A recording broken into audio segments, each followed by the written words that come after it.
I think I'll project my voice. Everybody, my name is Kevin Nelson. I'm the mayor of Salix. We're going to start right now. So let's go ahead and get the meeting to order with call to order. Gene. Yes. Tim. Here. Emily. Brenda. Denise. Yes. All right. Next, Woodbury County Sheriff's Report. Do we have the person that does the usual list of calls and stuff here tonight, or is he not available? No? Okay. Not do that one then. All right. Next up is public forum. I'm going to hand it off to the city attorney, John Hines, in just a moment. You'll notice that the room is set up a little bit different. The city acquired some speakers and microphones specifically for the public forum. So when it's your turn to speak, and it's going to go off the list of people signed up, we'll come up to the speaker. I'll start the clock on my phone up to 5 minutes. And then once your 5 minutes is up, my phone will make a little noise. I'll say time is up, and then the next speaker will. All right. John? John Hines, I'm the city's attorney. Just as a reminder for those who have been here before, or as information for those who have not been here, the public forum is your opportunity to speak to the mayor and the city council. So please direct any comments you have to them, not to other people in the audience or other people who are not here.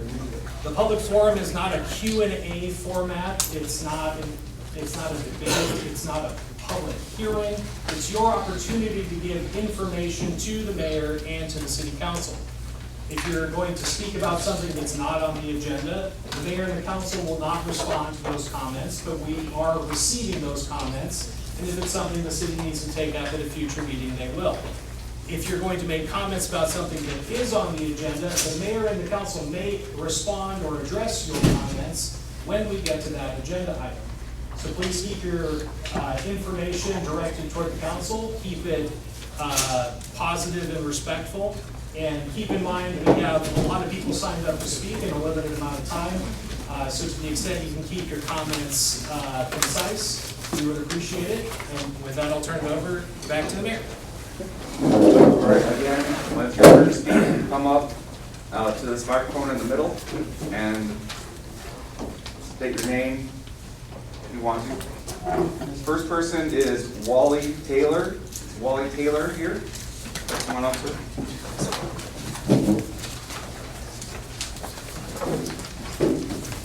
Good evening, I'm Wally Taylor. I'm an attorney from Cedar Rapids. I'm representing some folks in Salix who support the council's decision to impose a moratorium on data centers. We think that the moratorium was the right thing to do. I've had experience dealing with data centers and data center ordinances in various cities and counties around the state. The moratorium seems even more important now than it did last month when you voted to have a moratorium. I understand that Google has now made it official that they want to build a data center or more data centers in Salix. This is the land that was annexed by the city. The moratorium will allow the city council and the city to investigate the impacts of data centers and how best to create a data center ordinance that will protect the community. And with the moratorium, you'll be joining 17 counties in Iowa and several cities that have data center moratorium.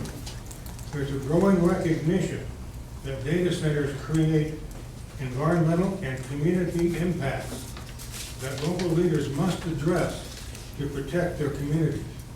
A moratorium allows you time to work through those issues before allowing data centers in your community.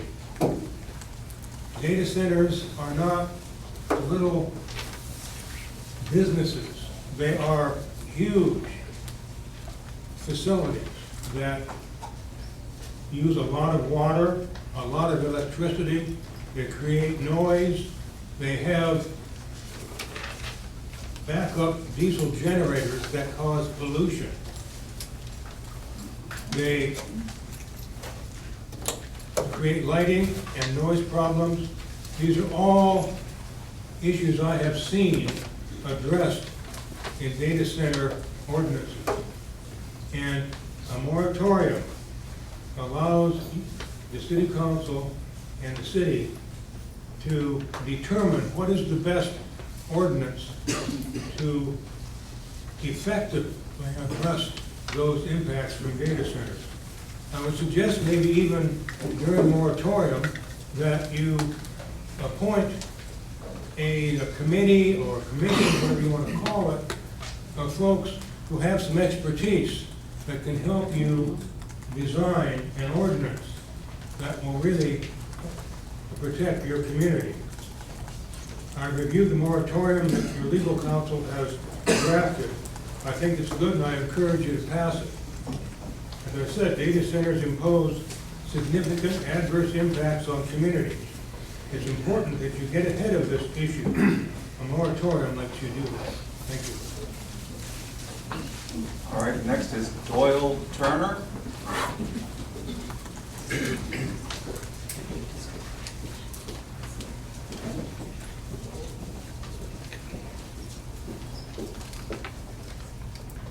Doyle Turner, I'm from Mobile, so I'm a guest here, and I want to thank you for taking the time to let me talk. I've been watching this kind of from afar, and obviously this has been somewhat of a contentious issue. And I think you guys, obviously, if you're sitting on this board, you're not here for the big bucks. You're here because you care. And at the end of the day, I think everybody in this room is here because they care. That's something we have in common. I think everybody can admit that Salix, Iowa, just like every other community in the state, needs more revenue. We're all in the same boat. And I can feel for the situation that you're in. One of the things that I would like to bring up is that part of the reason that Mid-Am and Google are looking at this particular site is there's something going on in the industrial parks that a lot of the people are not aware of. And that is the fact that when you get up to the north part of the industrial parks up on the Sioux City side, that they are in the REC territory. And we have had, Mid-American does a really good job of trying to bring business in, and I appreciate people like Sam Wagner and other people on their economic development team to bring people in. We need that. And they've been hitting their head against the wall because they've been bringing big projects in, and Woodbury County REC has been unwilling to work with them to create agreements so that the customer feels comfortable that they're going to get enough power and get it at a reliable price.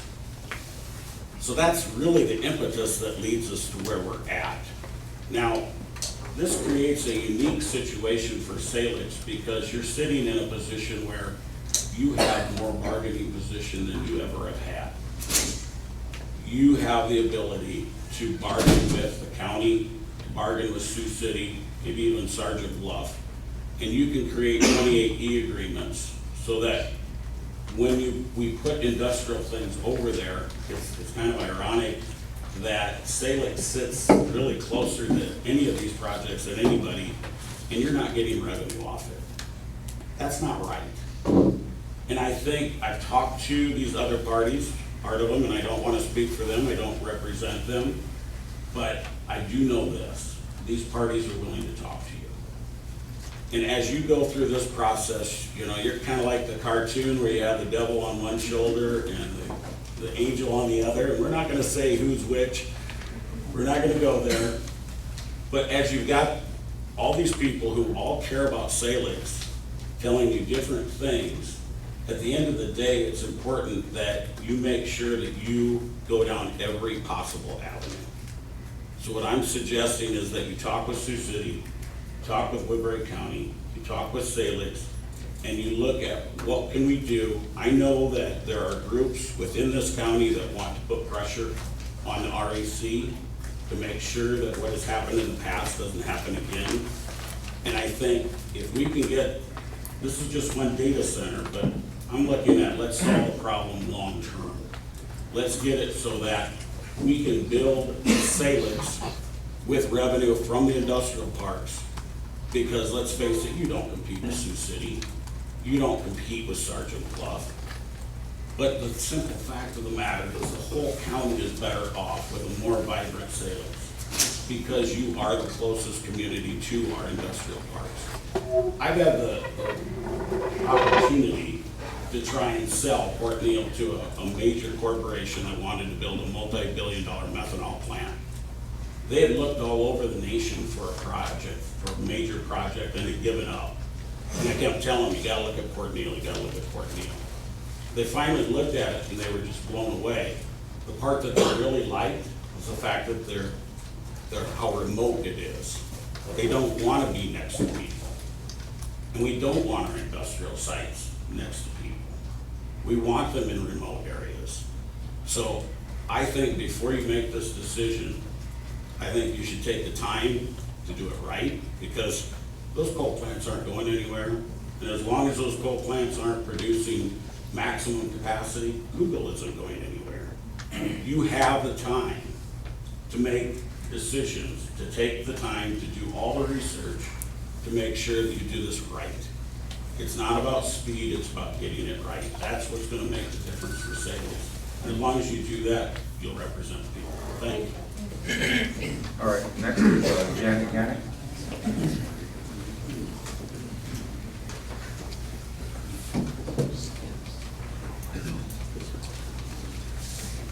Jenny Nick, why do we need to adopt the language of the moratorium that was approved at the July council meeting? Simply because there are a multitude of questions on this data center proposal, and so far, the only clear answer is Google is the end user. There have been letters, meetings, media coverage, many promises, but no actual plans. Would you build a home without plans, without a blueprint, without vetting the builder or the contractor? This project by Mid-American and Google is only beginning. You have only to look at the cities of Des Moines, Council Bluffs, Cedar Rapids, Lincoln, and others, including the states of Virginia and Texas. These data center projects do not stop at one facility or one development. Texas just paused 1,500 planned data centers. Rural Woodbury County's residents and landowners in the Salix area have already been approached by Mid-American and other companies seeking land for power substations, solar farms, battery storage facilities, and wind farms that will attempt to cover more valuable Iowa farm ground that can never be returned to its original state. Once you have opened the door for developers, there will be new requests coming in regularly. Zoning regulations under review are being modeled after Des Moines, population 211,734. Ankeny, population 79,782. Council Bluffs, population 62,603. Lynn County, population 229,463, and other major metropolitan areas. What do these places have in common with Salix? Really, would these major metropolitan area zoning regulations work for Salix? Would their building and zoning regulations, signage or noise regulations and ordinances work for Salix? Salix citizens presented you with a petition signed by residents of the community that you are elected to serve, asking this council for a moratorium. This project is too controversial to push through without taking the time to thoroughly review all aspects of it. Are you willing to respond to your constituents' request, or will you disregard their concern and push the developer's agenda? Thank you. All right, next is Ingrid Brendan.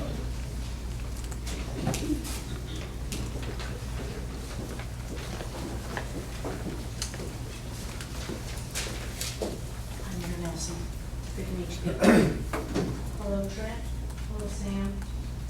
Officially Officially, I am not against data centers whatsoever.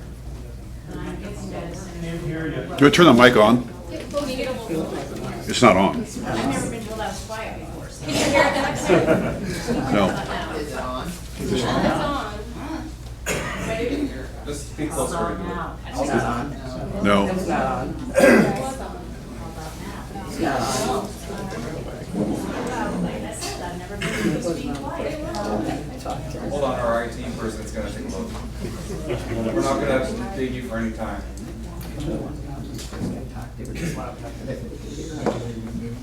Just talk really, really loud. I can't do that, certainly. Okay, I'm gonna start the clock completely over, okay? Thank you. Okay, so, officially. Are we talking or waiting? Starting completely over. I started the clock. I'm gonna start. All right. My God, do this, okay. I'm not against data centers. I don't know how to do most of the things that other people do. I know how to do Facebook, I do email. As Emily can attest, that's pretty much where it is. I don't know crypto, I don't know any of that. Thank you, Andy. How about now? Can you hear me now? Yeah. What I do know is, I love Salix, I love Sloan, I grew up here. Okay, these are our peeps. We owe it to them to take the time to understand what we're doing. Okay, we don't know enough. I certainly would do no better than any of you. I have not a clue. I know that the task is daunting, the responsibility is enormous, and it's a generational change. And I think that in itself means that we take our time and we get studies and we find people who know more about this than we do, before we sign away something that can never be changed. Okay? I have spent a lot of time understanding the industry to a degree. I'm not clearly not very good at it, but I know things like CapEx, weird words like that, that I didn't used to know. CapEx is like my new thing now. I'm all into it. All of these things that are happening in the industry are coming 500 miles an hour. All over the country. It's not just here, it's everywhere. And you will never convince me that this was a methodically, well thought out, build out of industry. Because honestly, I don't believe it. And you give us some time to catch up, to understand what we're even talking about, because honestly, we don't even know what's gonna happen. All we've ever heard is we don't have a customer. Now we have a customer, is it a closed loop, is it, oh, we couldn't possibly talk about that. Well, when do we talk about it? When you hit the switch and you turn it on? I mean, I kind of like to know if possible, and I understand the money. The money that would be involved in this is like next level crazy. But money's not enough to burn this place to the ground. And then find out later that this 900 acres will be 1,000 acres. And it goes all, it's gonna be a whole thing. Is that what we want to turn our state into? Maybe you guys do. I don't know. I'm old. It's not gonna be about me. It's gonna be about Emily and her kids and other people here with young families. And if you want young families, I don't think building a data center across the highway is more important than building new homes. Why are we not building homes here? The town owns ground that we could be building single-family homes on. Why aren't we doing that? At least then these people, if in fact we do create, if every job creates 9 jobs, according to Trent, then maybe, if that's the case, then maybe everybody's gonna need a new house. Okay, cool. But we don't know. Can we just have some time to freaking figure it out, dude? I mean, come on, take your foot off the gas. I can honestly tell you, I would do it for you. Okay?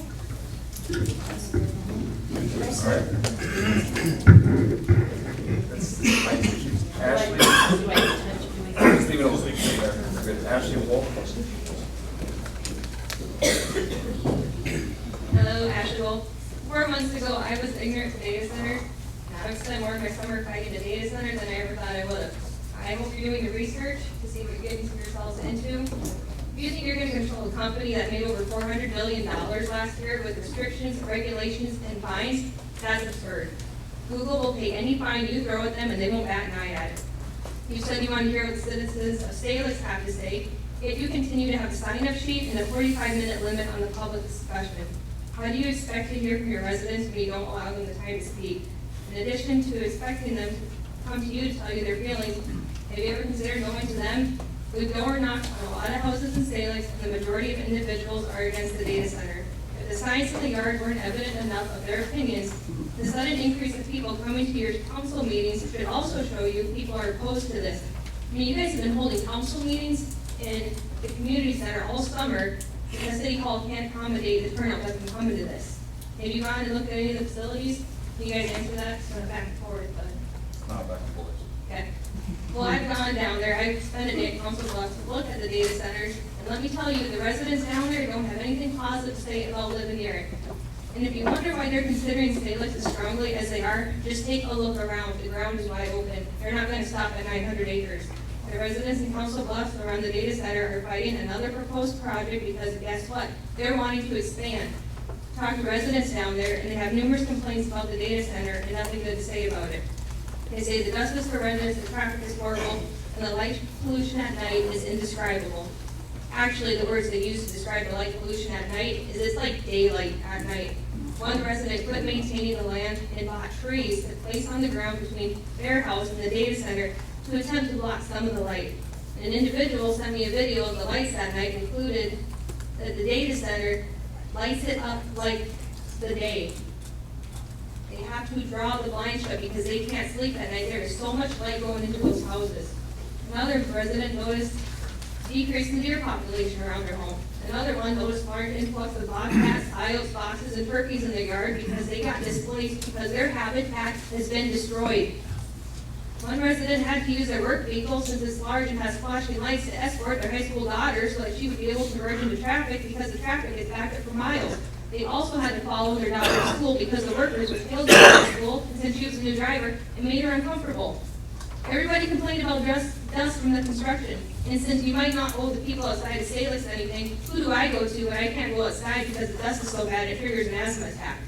And yes, some of these issues are more prevalent during construction, but when construction goes on for 20 plus years, how do you know when or if there's going to ever be an end?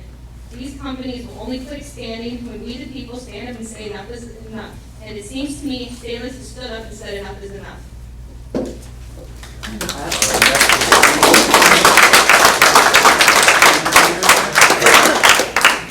Is there a Steve Peterson? Okay. I've lived in this town for 71 years.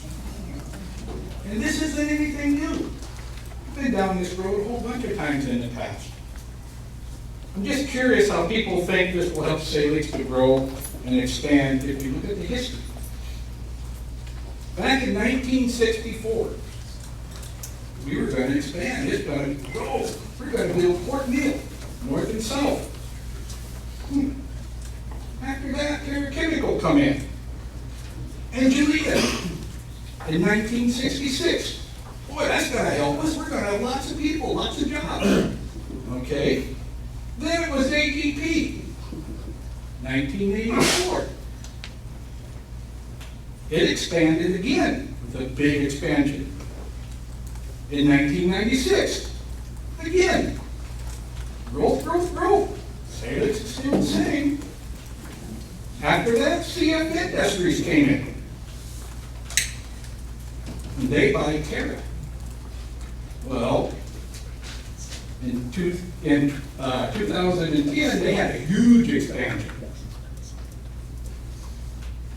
Well, all these businesses, I just said, are just a couple miles up the road from us. How come we're still the same size as it was when I was 10?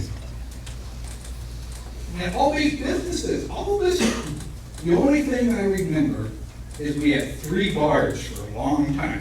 When did we have 3 bars? We had 3 bars when the contractors moved in. Nothing against contractors. They want to make money. It's their revenue. I don't blame them for that. But I live here. A lot of these people ain't going to live here. They're going to be gone. And guess what? We're down to 1 bar because they all left and the construction's done. Same thing's going to happen again. Do your facts, do your figuring, take your time, think about it, do your due diligence. If you really want to grow Salix, you know what you ought to do? You ought to talk to Quick Star or Casey's. There's a gas station down there right by the interstate. You put a gas station up there, you'll probably start growing the town a little bit. Just think about what you're doing for the people that have been here forever, not the people that move in, get a bunch of money for a few years, and leave. How did all these other businesses, because we've been here so many times before, ask yourself, what changed? All right, next is,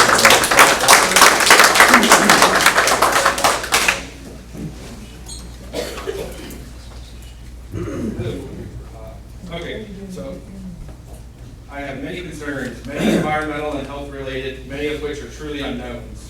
There's little to no quality scientific research studies on hyperscale data centers, and I find it troubling to volunteer Salix and its surrounding communities to be part of the experiment. I could talk at length about this, however, tonight I want to talk about a few different points.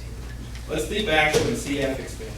What I remember was a slew of guys from Louisiana, Texas, and Mississippi coming to the area to do the bulk of the work, and it's foolish to think it will be any different this time around either. I recall talks of things coming to Salix to support these people, and one thing I particularly remember was there was talks of like a Cajun restaurant coming to Salix because of all the Southerners. But did that ever actually happen? No, it didn't. Most of these people, I mean, there were some that probably stayed in Salix and stuff, but most of these people stayed in Sioux City and started Bluff, and it will be no different this time around either. And all it did in the end was jack up rent costs for people that actually live in the area, and it never went back down. And you can expect that to happen again. I will preface what I'm about to say by saying, I typically am a very pro-union guy, and I grew up in a union household and have a lot of respect for the unions. I would highly encourage any kid today to look into the trades, as it seems to be one of the few AI-proof jobs out there. But I would like to pose a question for the various members in attendance this evening to reflect upon. What was the original purpose of the union? Was it to preserve jobs and rights, workers' rights, or was it to serve corporate interests? I can appreciate that some of you hope to get work closer to home. However, I believe trade unions are being extremely short-sighted. Let's take a step back and look at the bigger picture. We continue to see AI replace human jobs all over the country at an alarming pace. It will only continue to get worse. You are championing the very thing that will replace the most jobs in human history. Listen to Jeffrey Hinton, Sam Altman, Elon Musk, and many others.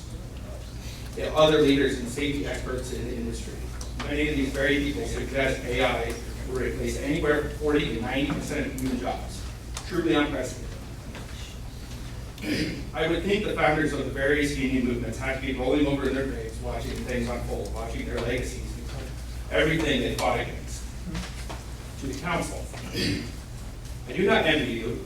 You've been thrust into a position with far more eyes and attention than any of you have ever imagined, or probably thought you would.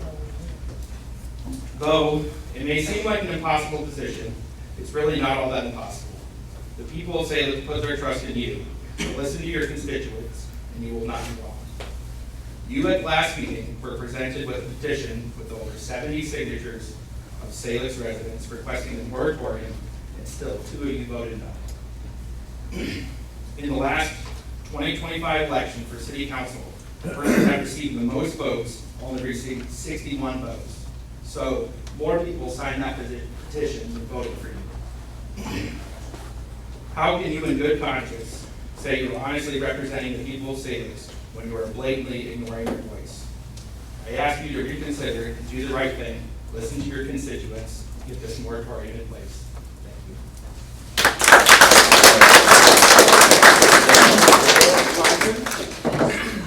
That's the right thing, last thing, do the best I can here. Bill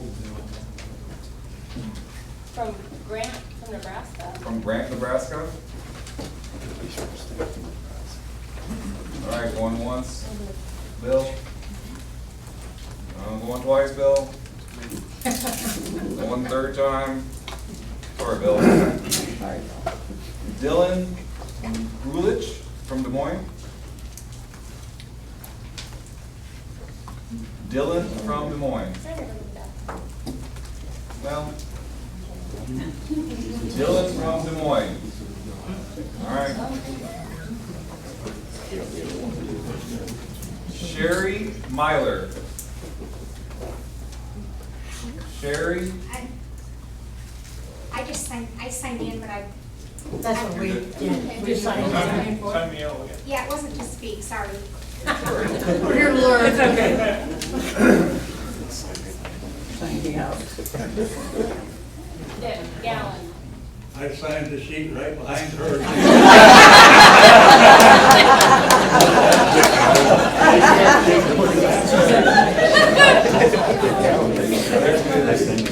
Robert Engelmeyer. Oh, you got They signed it. They thought it was but this is more so that you can speak at the public forum part. That's funny. Margaret That's Scott. funny. All right. Somebody that actually read the paper.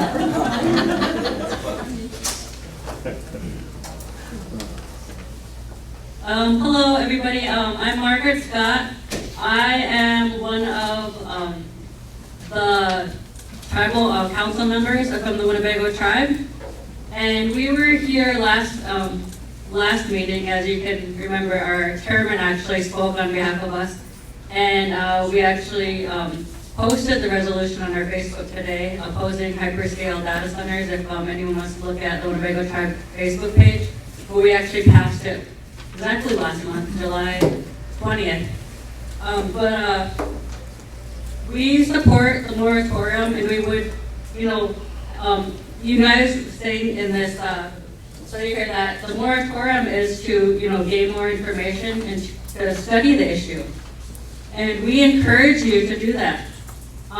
We are actually, the Winnebago tribe is actually hosting an informational session, and we invite all of you, including these representatives here, to come over. We're holding it right over at Winnebagus because, we know Winnebagus is, a lot closer to you. You're able to get there very quickly, and we even opened up a specific presentation just for Salix residents.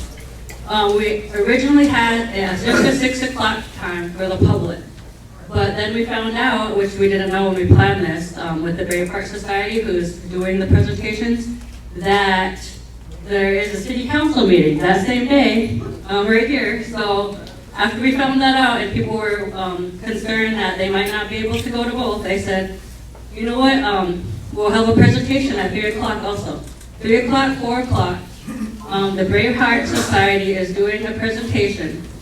And the Braveheart Society, they're a group of, it started out as a group of Lakota women, grandmothers, who wanted to help heal their nation and do, positive things and help, continue their culture.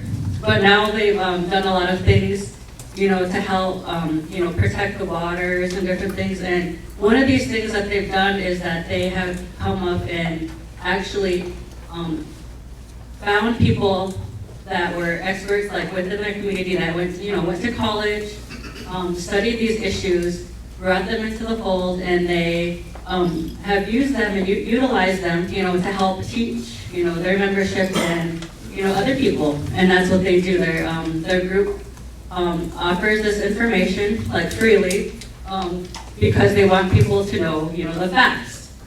And one of the people on their team that they have is a hydrologist, and they're coming, that's one of the presenters that we'll have there, that actually is a scientist that studies the movement, distribution, and quality of water through the Earth's crust. So this is something that would be, vital, because one of the individuals was talking about how very little is known about data centers, what their impact is, the science behind it. Well, that's, part of this presentation is we want people to get informed.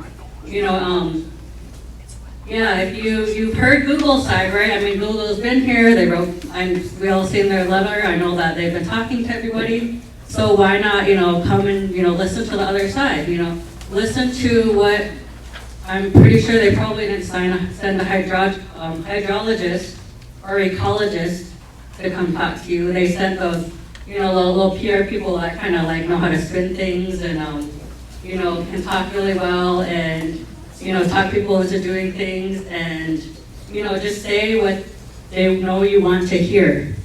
They send those people. I know because, I don't know, it's like my brother is like one of those people who used to sell stuff to people over the phone, and he was very, very good at it. So, they have people that's what they do, that's what they're trained in, they know what to say to you. Is it true, is it false, are they scientists, are they experts in the area? Well, we're gonna have a hydrologist, ecologist, and this is gonna be on September 9th, Winnebago's, and we have a 3 o'clock time, but we also have the 6 o'clock time. We're still having that as open to the public. So the 3 o'clock time is just for Salix residents. So I encourage all of you to attend and, just learn some of the science behind it. See what you're actually getting into. And then you can, afterward, they're available to answer questions, So I hope to see all of you there. Thank you.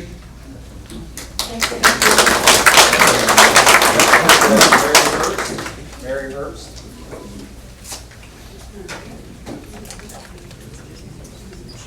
My name is Mary Herbst. I live at 158 Burdick Street. I'm a lifelong resident of Salix. Grew up kitty corner from the Catholic Church. Lived out there in the middle of those 900 acres for about 5 years through my high school years on open land. I babysat for Councilwoman Brenda Smith Hanson. Bought our first house from her parents, Gerald and Deanna Smith. Our second house from the Yacht family, who were also lifetime Salix residents. And Derek Stanfield lives in that house right now. We call ourselves the Salix Guardian Alliance for a reason. We have a vested interest in Salix, skin in the game. We want to guard the future of Salix. I believe that this council represents Salix citizens and the entire community. They should give city and rural citizens a seat at the table of discussion as we move through this moratorium year. There is a lot of work to be done and a lot of questions that need to be answered. Let us all work together for the betterment of Salix with honest back and forth, respectful discussion on what is in the best interest of Salix. Thank you.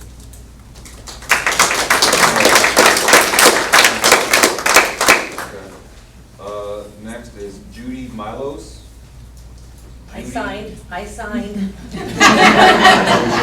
Thinking it was just. Next month, it's for the public forum now. Okay. Which doesn't matter, it's fine. We can probably get through all these names yet. Doc Berner, Sioux City. Okay.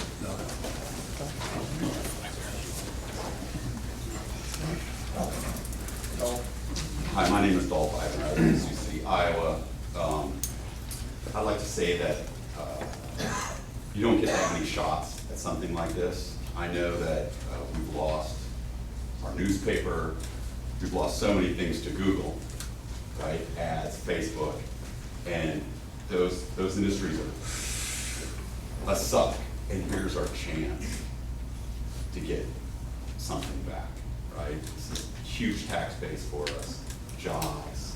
There's a big opportunity, and it falls on you guys to realize it doesn't. It's once in a lifetime. It comes. You have to take advantage of it when it comes. So I hope you will. Thank Justin Smith of Sioux City. Is there a Justin there? Okay.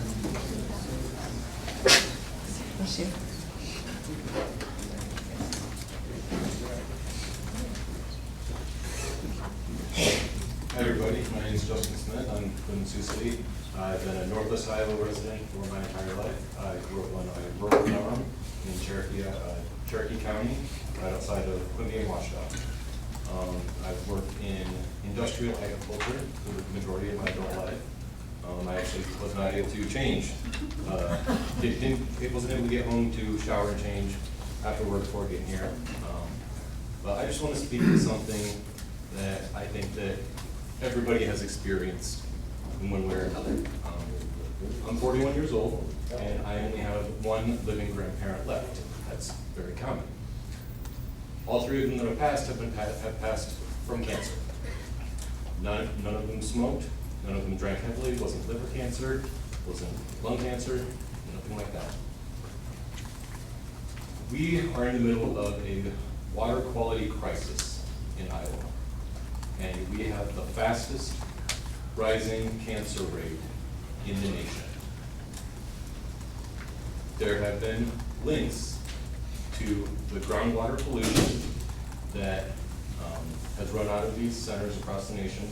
I'd like to specifically look at the 1,100 acre center in Texas, one of the largest in the nation, and the cancer rates that are coming. It's been there for, if I remember correctly, about 2 years, and they're already starting to see links. We have all lost far too many people to cancer. And like many people have said tonight, we just don't know enough. And if this is going to contribute to even more rates of cancer, we lose more and more of our elders, of our inspirations, it's just not worth it. It's not worth the money. It's not worth losing our precious farmland. It's not worth draining our precious aquifers that our farmers rely on. They do not replenish that quickly. I didn't really prepare a statement. I have many other things that I could say if I had if I was more organized. But yeah, I'm vastly in opposition to the data center.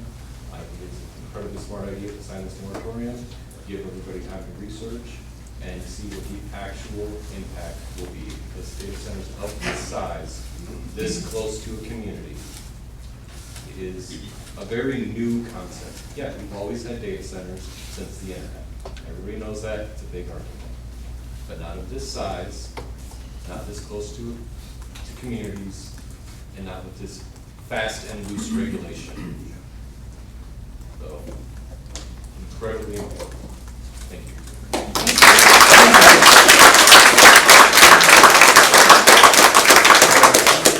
Next is Keely Bassett Purcell. I hope not mispronouncing your last name.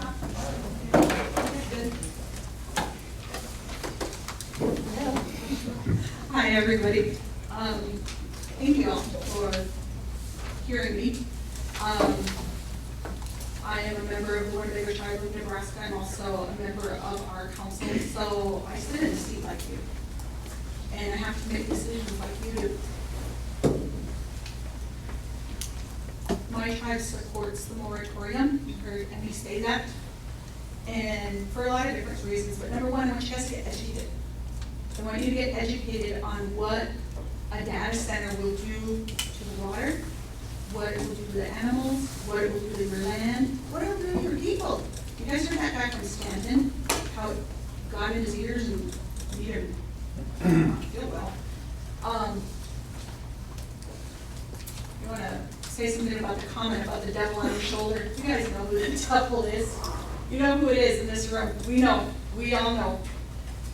But the damage that a data center does goes far beyond the ground that they are built on. They use up, they evaporate, and they poison our water. Data centers change the temperature of the rivers.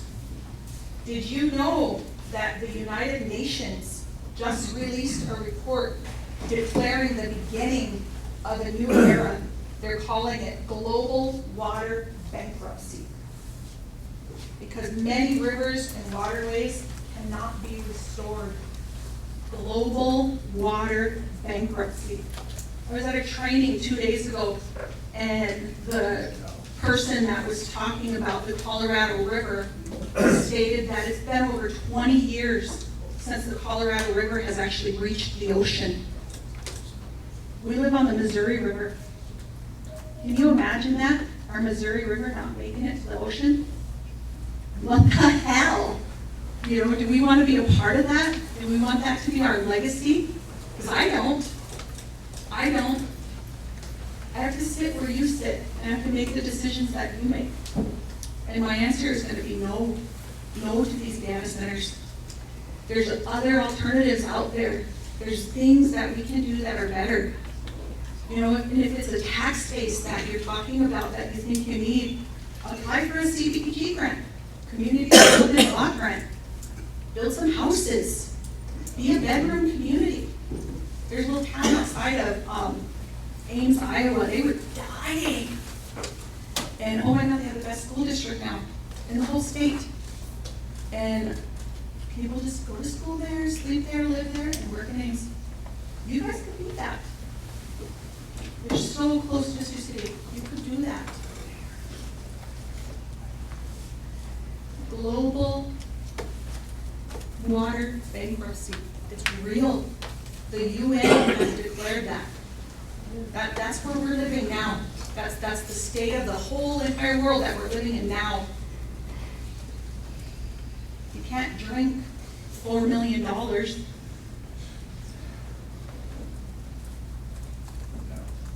can't drink that. It's not any good for you. It's not any good for all of us. My lands are 3 miles from here, and whatever you guys do will affect us. And I'll tell you right now, we're going to fight like hell to make sure that this doesn't happen. Not just for our people, but for yours too. We have to work together. I would encourage all of you, everybody in here, even whether you're for this data center or not, come to the teach-in that the Braveheart Center is doing. Dr. Archambault will be there. The hydrologist, Mr. Smalls, will be there. These guys are very educated and they know what they're doing. Hear the science. Don't just listen to the hype. Like, they'll even tell you what fishes are gonna die. And I told you this last time, what Mr. Smalls, I heard him say, if you wanna find a way to kill a river, build a data center. Don't be those people. Don't kill the Missouri River. Because we all depend on it. So thank you.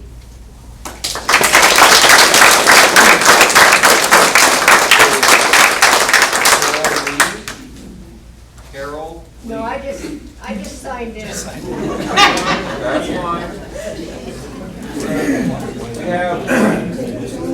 We have 5 more people signed up. It's right above it, Yeah. We have but I fi- can put it below. We have 5 more people left. I know we're pressing on time, but I'm going to go ahead and let all 5 speakers speak. I think the council will agree with me that 5 speakers get through the rest of them.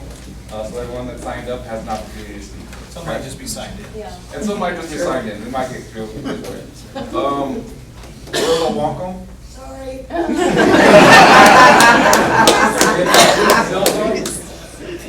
that's what I thought. Rick Platt? Okay.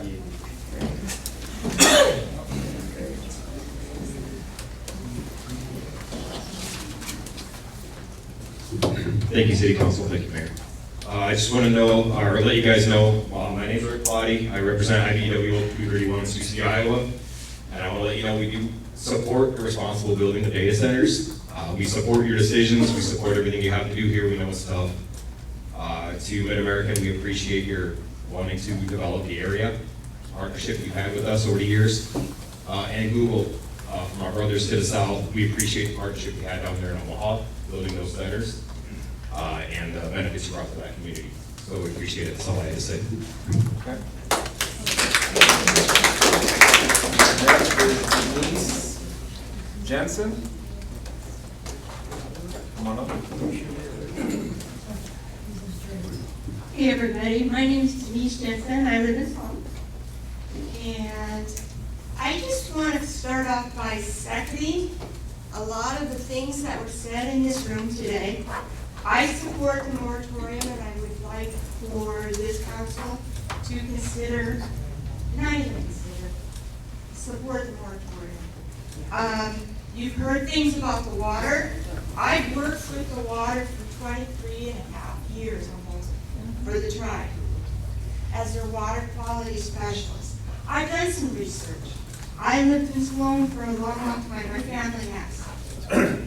We have too many questions and not enough answers. We need time to find out. This is moving way too fast. I sat at the park and I sat there to myself and I said, how did we get here? Whew. And we were there. We need to slow this down.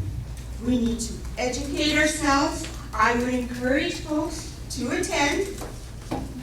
When you mention hydrologists, my ears, whoop. You need to talk to hydrologists. I speak for the water. We live in a vulnerable aquifer. It depends on where this data center, if it goes through, where they're going to pull that water from. We've been in drought situations before. We've had to cut crops for silage because there's not enough water to supply the water to our crops. These data centers can pull tremendous amounts of water out of the aquifer. Aquifer that is vulnerable, maybe shallow, again, depends on where the aquifer, what they're going to take it from. We don't know. We can't even prepare ourselves because we don't even know. And I sat there and listened to an interview, when it was a very good interview, with somebody from Google. They said, oh, well, we'll have 1,200, around 1,200 temporary jobs. What word in there did you not hear? Temporary. CF, someone said about that, coming out of Texas and Louisiana. I had people from Texas sit there and go, is your weather in Iowa always so bipolar? We want to go back to Louisiana. So, how many jobs are they going to bring in? Where are you going to put these people? Where are you going to put them? Man camp. Do not disrupt all speakers. I mean, where are you going to put them? These are just things that we need to consider. I mean, it raises the rent. People that are going to come in here, small, families with children, they can't find a place to live because they can't afford the rent. If there's a place to rent. I don't know how long it takes to build a data center.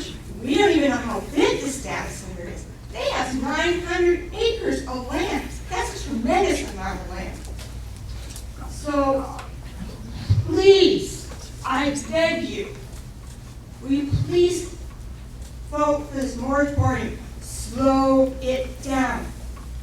I am against it, and I will fight.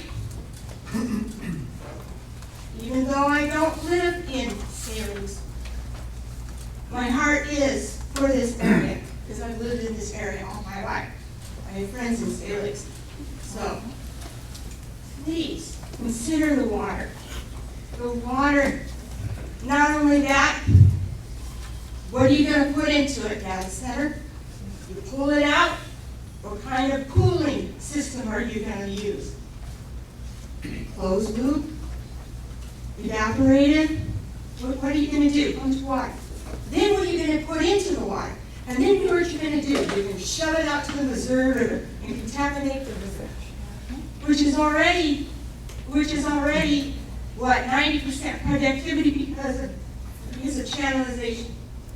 So, I used to fish out of the river when I was a kid growing up. I don't do it anymore. So, thank you for letting me battle on, but I'm compassionate about this. So, again, I want to encourage you, more than encourage, I would like you to vote for a moratorium, slow it down, let's do some education, let's do some research. Let's get some answers. You can't make decisions if you don't have answers to your questions. Thank you.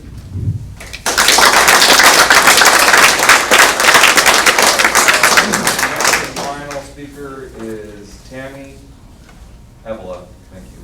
Tammy Evola.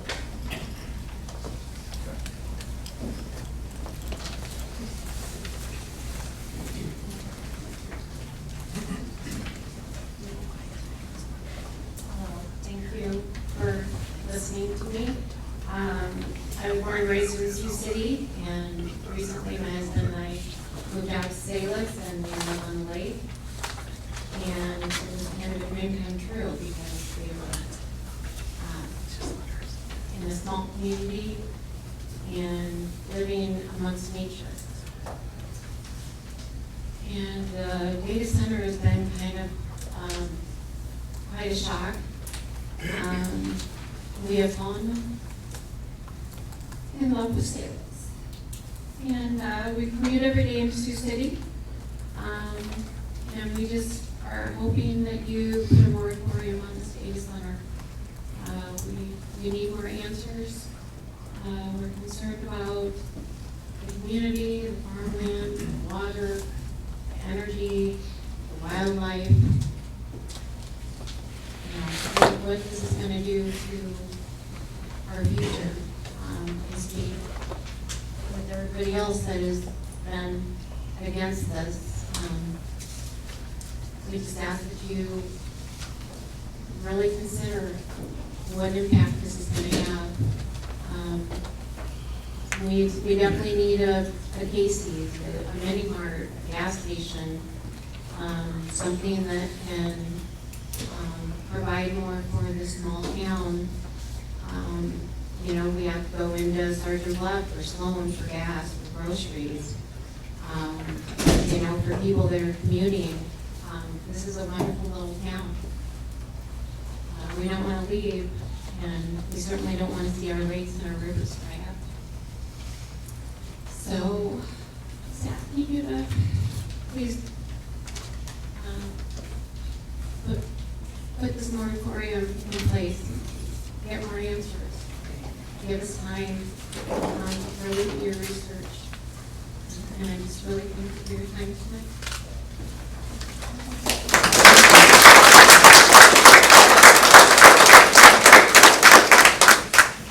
And that concludes the public forum. Updates. Public Works. Ed, you want to stand up and I just ask you a couple questions?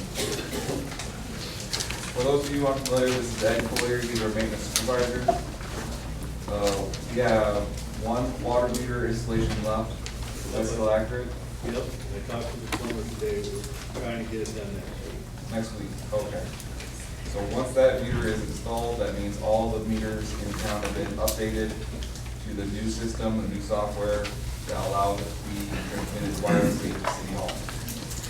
Let's check these faster.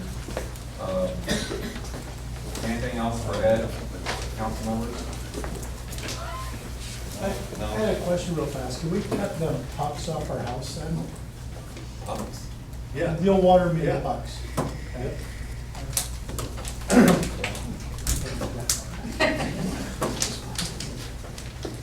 All right, thank you, Ed. City clerk, Ashley, go ahead. I've asked Justin Mitchell, he's who bid us the fire hydrant replacement last year, to rebid. He said he'll keep the bid.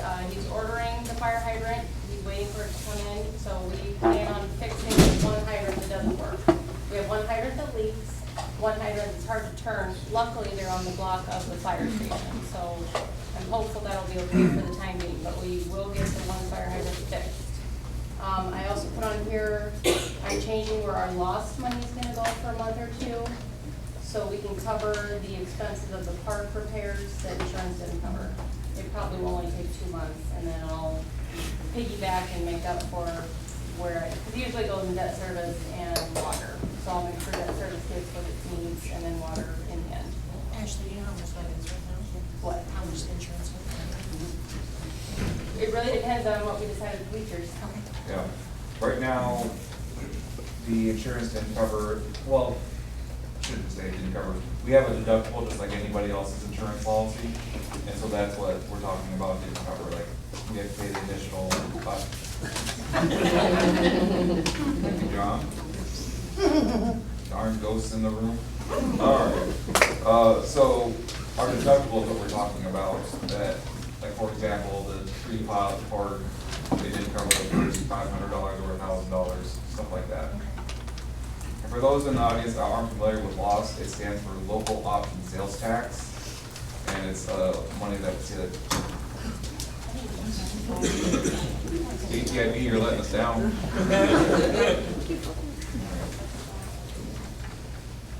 So that's what that is. All right, next is Mayor Council. I don't have anything this month that I'd like to talk about. Council, do you have anything that's not on the agenda that you'd like to talk about?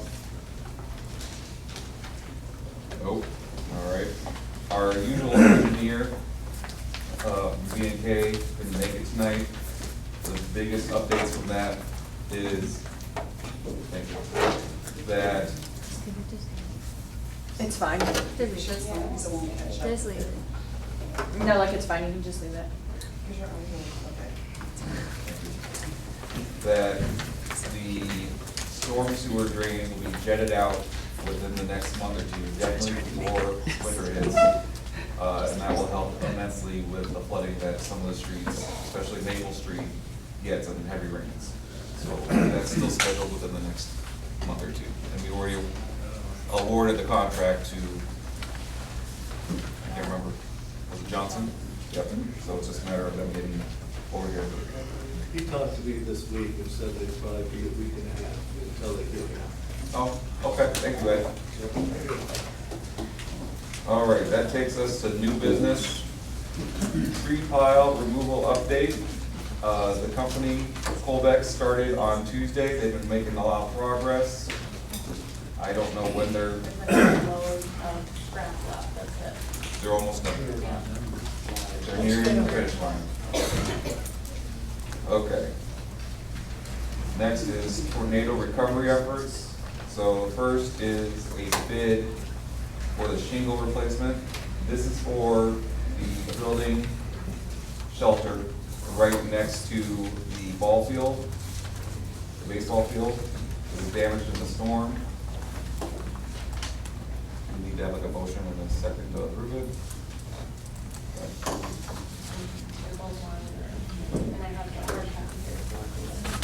From Casey Roofing. How much was it? $4,800.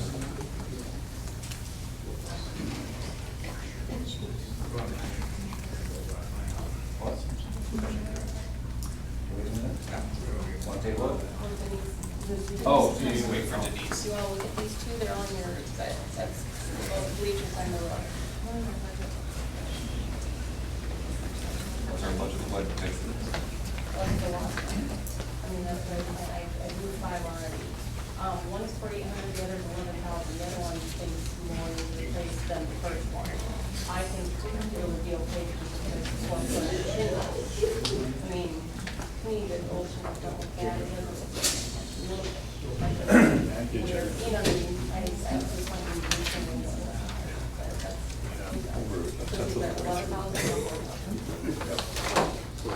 It's way over there. Not necessarily. But it's so long to let it go, it's probably not great. So.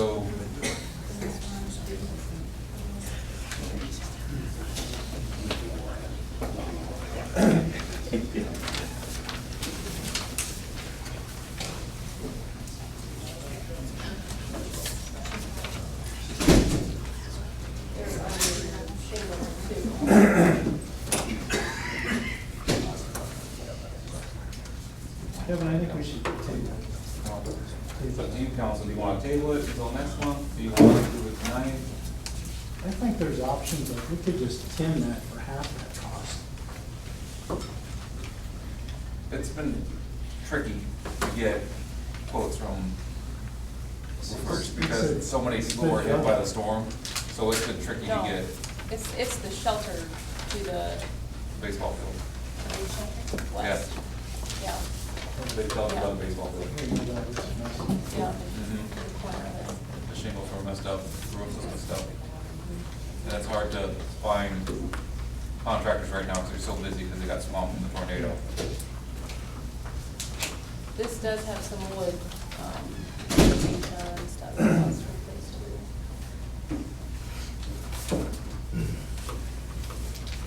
So we, and actually, no, we want to do a motion or do you want to table it?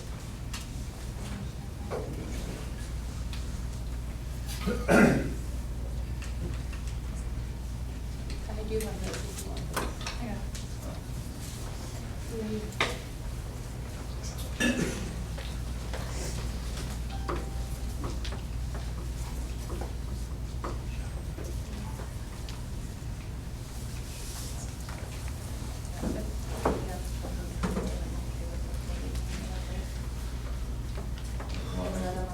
yeah, make a motion for this one. All right. Emily has motion that we go with the bid to fix the shingle replacement. Is there a second? I'll second that. All right. Tim is second, and all in favor say aye. All opposed say nay. Passes. Yep. Next is bid for the bleacher repairs. So for those that aren't aware, there is a metal bleachers over by the baseball field and a massive tree came down and messed up the fence behind where our batter would hit and the bleachers. So now we have to replace the bleachers and the fence. And we already have someone in place for the fence. This is for the bleachers. And the difference in price is the first one was just like the pieces, the foot piece and the bench. But the insurance company thought it looked like it all needed replaced, so that's the second bid. He said our bleachers period are out of code. Because nowadays they put fencing around the back and the sides if it's over 3 feet. So that's why one's 2,000, the other is 11. yeah.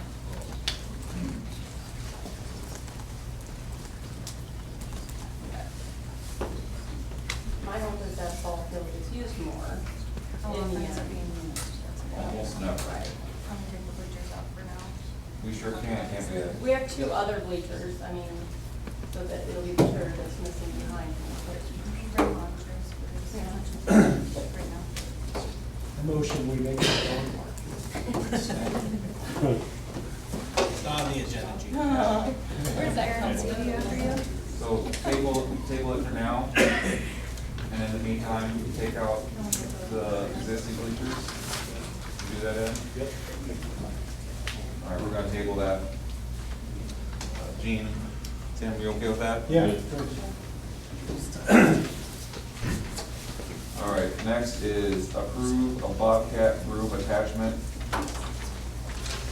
So this was approved through our 27 budget, but we're ready to buy it. I just want to make sure you guys think it's still needed. We're gonna get a credit for, I think, the piece of equipment we have now that didn't work, yeah. So.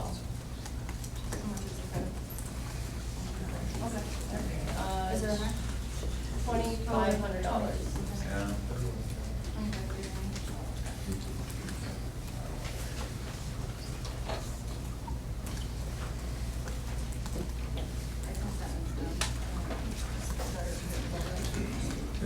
Especially if we're gonna get the storm thing, let's start, Is there a motion to approve the purchase? Huh? Okay, Emily motions, is there a second? I think it was either Brenda or Denise, wasn't sure. Brenda? Denise, all right, all in favor, say aye. Aye. Any opposed? Yeah. All right. Approve the Bobcat purchase. All right, you need me? No, No, okay. I just wanna let you guys know, once we get permits, I'm gonna have you guys every month, just knowing your permits. Right. I just So- want you to know if it is that one. So we received a couple of building permits. No one will be surprised that at least one of them has to do with the fire department building that's right behind here. Are they both for the fire department? One's a pool. On the pool? Okay. Absolutely. Sorry. Pool and otter.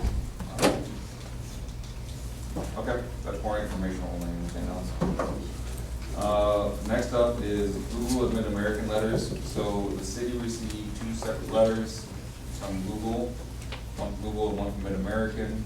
My understanding is that most, if not all, citizens in the Salix area also receive those said letters. I understand that there are representatives from Google and from Mid-American that wanted just to come up and speak just very briefly on those letters. I'm going to go with Google, Mid-American. You can just raise your hand who wants to go first. Okay, go ahead. Come on up to the mic, sir.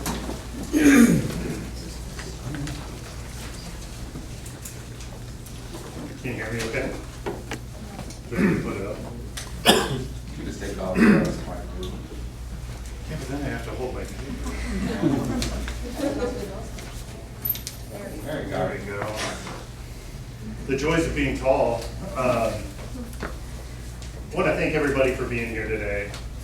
I understand how big of a decision the data center is for the people of this community. I know there are a lot of differing opinions on the data center, and that's okay. It's good to have it's good and healthy to have this type of conversation. But what I want you to take away from this evening is Google's commitment to providing information and working with you to develop this project. But we need the community's trust to develop, and we're really early in the process. Tonight, I'm not here to talk about water use, energy, the site, how it could be developed. I'm not here to talk about noise, answer questions about the types of cooling systems we might develop the site with. I'm also not here to talk about the community investments and how we work with the school system, the community colleges, the career and technical education. Those are all topics for the meetings in the future. We have a great story to tell just down the road in Council Bluffs, where we have 2 data center campuses. Tonight, I'm here to ask that we be able to have, continue to have this conversation. A little over 2 weeks ago, Google announced its partnership with the Mid-American Energy for a potential data center on the land annexed by this community. In that time, our team has had the ability to have conversations, meet you, and understand some of your concerns. All things Google will continue to engage this community with our potential plans. We are really early in our planning process. We need to develop a site plan, understand the hydrology of the area, so we can develop a water use plan that will inform how we cool the data center buildings. We need to understand the infrastructure around the community so we can make investments in roads and other infrastructure that might benefit the community. Salix already has a data center moratorium. Building a data center in Salix can't happen currently because the municipal code lacks a data center ordinance for Google to develop here. Salix and Google also lack a redevelopment agreement, which could be negotiated between the city and Google if plans move forward. These items will take time to negotiate if the community and the council would like to move forward. I'm not sure the language of the moratorium tonight allows us to have continued conversations, to engage with city leadership and the community to develop these plans. So my ask tonight is simple. Allow us to continue the conversation. Let us learn the needs of this community, develop an ordinance, and develop a plan to develop a data center. Let's have community conversations like we did a couple of months ago, and give us the opportunity to earn your trust. Thank you.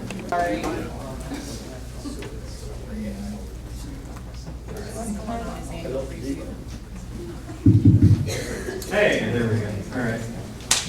Mayor Nelson, members of the council, it's great to be here with you again, and I just have a couple of things to maybe add to what Trent has already shared with you. We have a huge decision ahead of you here today, and when we came to the June council meeting, we came with a letter that we delivered directly to the council and made available to the general public. And in that letter, we pledged, well, first thing is we acknowledged that in looking at what the potential uses for this site could be, we're focusing on a data center. And we put that in writing and we shared that with you. And we also made a pledge that when that customer was identified, when that customer was ready to be brought forward, that we would do so, and we would do so at the appropriate, at the earliest possible time. And that is the appropriate time, the earliest possible time. That was 2 weeks ago. And so Mid-American is committed to economic development throughout our entire service territory. And that's helping communities grow, helping communities develop sites, grow their tax base, grow their populations, grow the purchasing power. All the things that economic development actually means, and things that I, as an employee of Mid-American and in all of my previous roles, have devoted my career to, is these types of projects because of the importance and the impact that it has on the local community.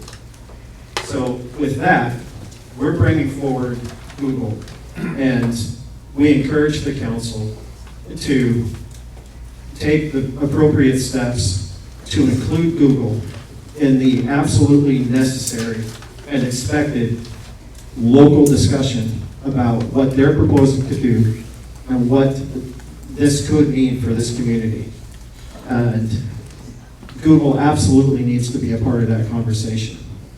And from our perspective as the electric utility, we will also continue to be a part of that discussion. We're Google's #1 supplier when it comes to the electricity to power a data center. And data centers have been on our system for over 20 years. There's 36 data centers on Mid-American's system right now. And the revenue that's brought in from those data centers help to keep our rates low. You hear a lot of stuff about data centers are going to raise rates. With the way we are structured and the way we are regulated here in the state of Iowa, when we can control these costs to extend that infrastructure, and Google pays all of it, period.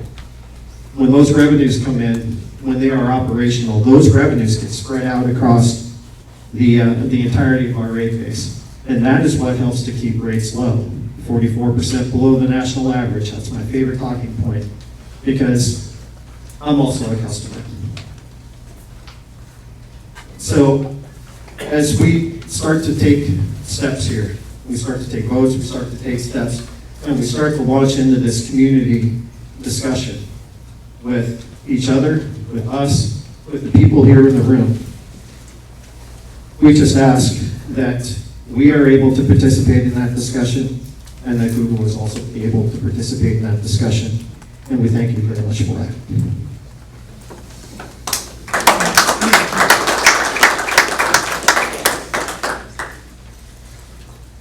All right, next is resolutions, ordinances, and proclamations.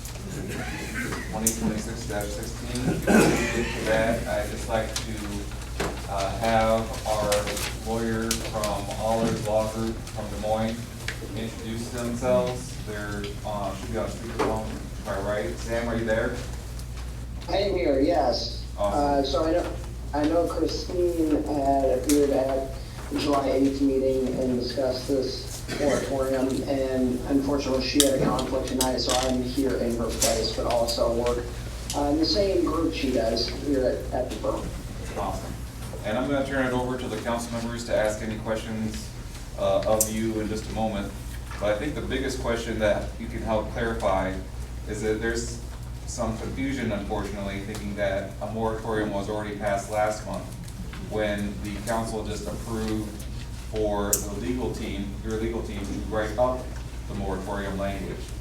Can you elaborate for both the council and the public at large that are listening in what last month's meeting accomplished and what this resolution that's on the agenda tonight would accomplish? Yes, from my understanding at the last meeting, there's a resolution approving the city's retainment of our firm for purposes of preparing this moratorium that's here now in the form of a resolution here tonight. And so that approval was simply to move forward to draft up a resolution of this moratorium, which we've now done. that did not approve the moratorium or any moratorium of any nature. At that point in time, it was simply a move forward with tonight and getting a moratorium drafted. And then tonight's vote is for approval or rejection of that moratorium. Thank you, sir. Do you want to elaborate any further on the moratorium that's been presented? All the council members has a copy in front of them. There is a copy, a physical copy tagged to the back wall if anyone in the public wants to read it. Do you want to elaborate anything further? Don't have to go into great detail. I'm not expecting you to read it out loud or anything like that, but if you want to just cover like some highlights. Yeah, I can. I think the moratorium, for the most part, speaks for itself. It's a 12-month, 1-year moratorium. It goes into effect at the time the resolution is passed, and it's pretty all-encompassing in terms of the prohibition of acceptance, processing, consideration, approval of really any submissions on the part of relating to a data center within the city. And so I know there's been some discussions on, well, what about, negotiations or considerations? That's where, while the moratorium is in place, this would disallow that. So certainly if there's any specific questions on the language, but for the most part, the moratorium speaks for itself, I believe. Okay. And with that, I'm going to turn it over to the various council members to ask questions from you, Sam. This one's kind of orderly. I'll start on the right. Denise, do you have any direct questions for Sam? Brenda, do you have any direct questions for Sam? No. Emily, do you have any direct questions? No. Tim, do you have any direct questions for Sam? If we allow Google, Mid-American, to keep talking with the city, and we decide no, do we open ourselves up for litigation of any kind? What do you mean by that? If you continue to If we don't go completely with this moratorium in place? Not with this language, but if it was changed to where we still had open conversation, and then we decided down the road, this isn't for us, do we open ourselves up for any litigation against the city?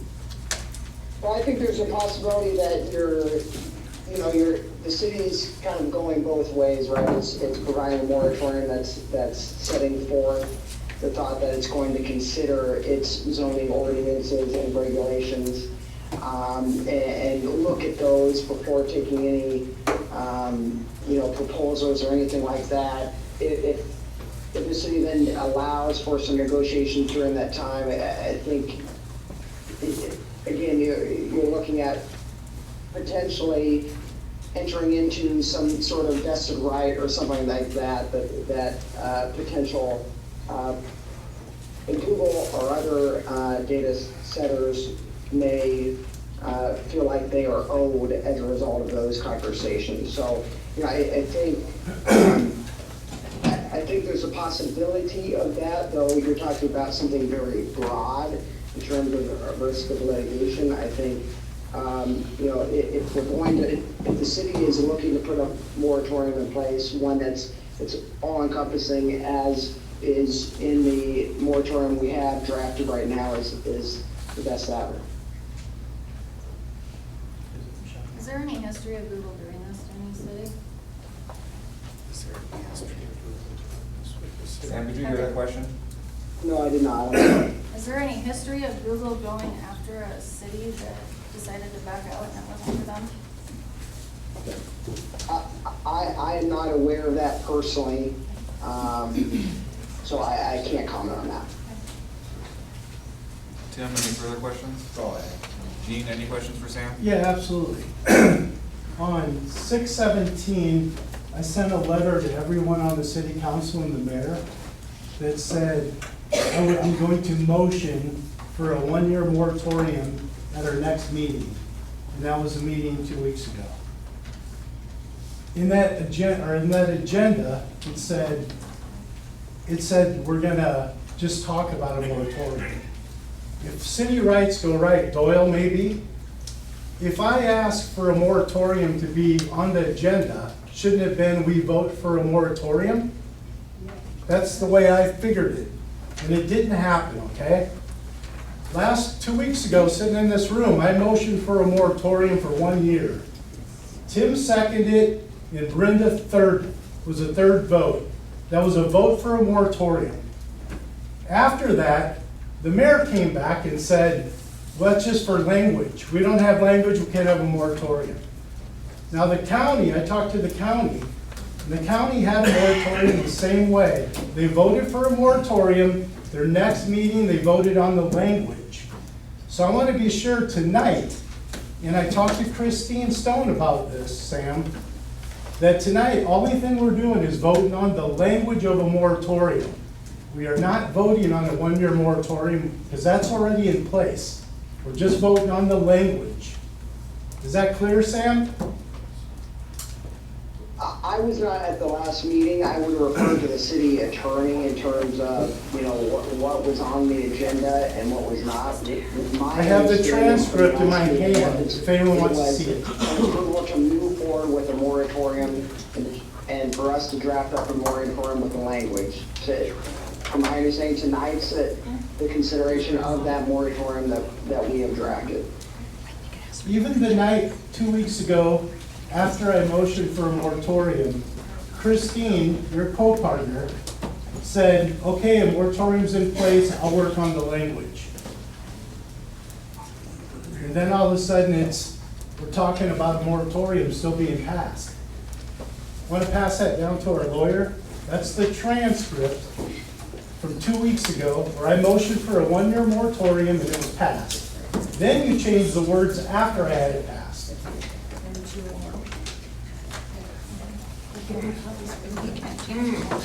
Sam, this is Denise Burkhardt. I have a question for you. Can you have a moratorium without,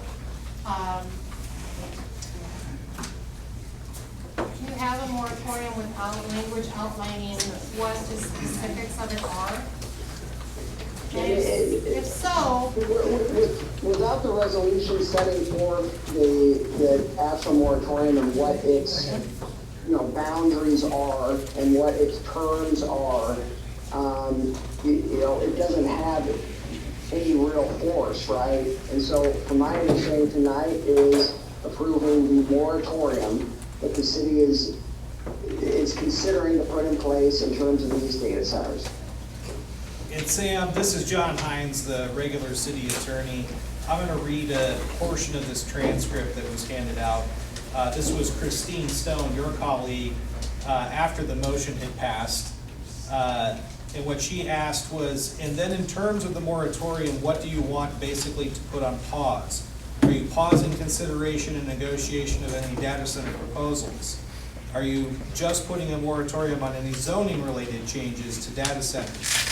And we can always prepare, if you can give us some direction, we can prepare a proposed moratorium language that obviously you could revise at your next meeting, but having some parameters on the front end would be helpful.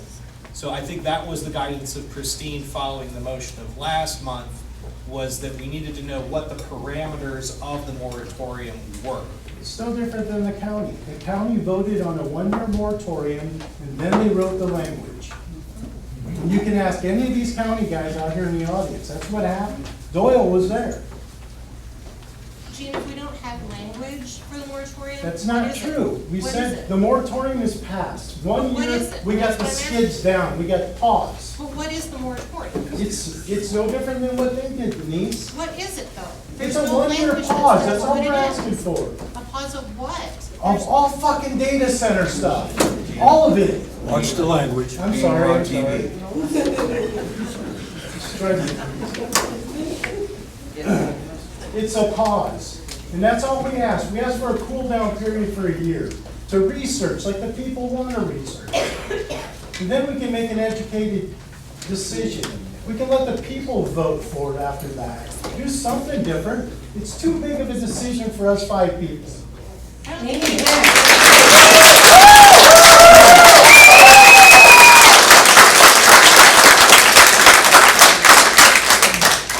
Anybody up here disagrees with that? Well, if this vote goes different, Denise, it's a big problem. So So we do this vote and somebody changes their mind from last time, we got a huge problem on our hands. And I would think everyone's gonna go nuts. All right, at this point, is there a motion for resolution 2026-16 that is detailed out from Allers Law Group, that has all the terms and all of the legal descriptions that follow it in order for it to actually become part of Salix ordinance law, which we didn't have last time? I'll make a motion on it. Okay, is there a second? We're gonna go with it. And then it's a risk if we don't get it. With this resolution. I'm talking this resolution, right? That is correct, the one that Allers prepared. Yeah, I'll second that, yeah. Okay. Because the moratorium is already in place, this is just for language. That's the way it should be. Jean has seconded. Because it's a resolution, ordinance, or proclamation, as a roll call vote. I'm gonna go from my left to my right. Jean. Yes. Tim. Yes. Emily. No. Brenda. No. Denise. No. God, this is chaos.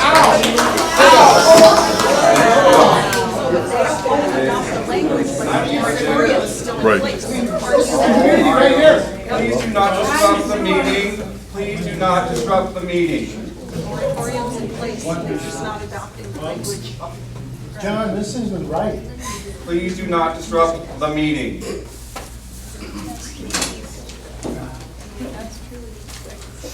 Go ahead, John, you want to say something? No? John, it's all on paper and on Gene, video. I'm trying to The move news on with was the here. meeting. Gene, I'm trying to move on with the meeting. It's done. It's not done. Officers, they're disrupting the meeting. Don't interrupt the meeting. Everybody had a chance to talk, let these people finish, and then you guys can go outside and talk about it. Go ahead. The moratorium, as it reads, does not allow us to have conversation with Google. Don't disrupt the council She's meeting. asking us questions. Yeah, she's looking at us asking. I'm not asking questions. I'm She's just telling. stating. I have heard for months and months that we need to ask questions to get answers. Folks are upset because they don't have answers about water use or land use. We don't get to ask those questions and get those answers with this resolution. This resolution prohibits us from having conversation with Google. Now understand, there has been no applications, there has been nothing officially submitted to the city of what they want to do. This is our opportunity. We started last week with a handful of folks sitting down with Google, asking questions. That can't happen again if we pass this. I'm not saying that a moratorium is off the table forever. What I'm saying is, we're too early in the process to not have conversation with them. We will continue to work with the community. We will grow the conversations. But I'm going to ask that the conversations become Google specific. I understand and I hear your concerns about data centers in general, but we're not talking about that anymore. We've narrowed the scope. It's Google. Folks have asked me if I'd travel with them to go see data centers in Des Moines, in Council Bluffs. And my answer has remained the same. If those are the customers that want to come here, sure. But in my eyes, that's comparing apples and oranges. I'm gonna go visit Google facilities. I'm gonna go speak with folks that live near Google facilities. I have reached out to mayors across the state of Iowa, talking to them about their processes. How do you engage the community? It needs to be productive. I don't know myself what that looks like, so I'm asking for help from mayors and council members who have gone through this. I just started speaking with the mayor of Fairfax. And they are going to pass an ordinance, I believe, to ban data centers. So I'm not keeping it specific to places that welcome them. I want all angles, all insights. So I'm just asking the community, and that's metaphorically speaking, to just be patient with us. We need to open conversations with Google to see what they want to bring here, what they're capable to do for our community. And it may not be right for us, but we're not gonna know until we ask the questions. That's all I can say about it. Emily or Brenda, do you have anything further? No? All right, then, let's move on to the consent agenda. All items appearing on the consent agenda are received by the city council and will be enacted by one motion. Discussion is desired, that item will be approved and discussed at closed session. All in favor to approve the consent agenda, or motion?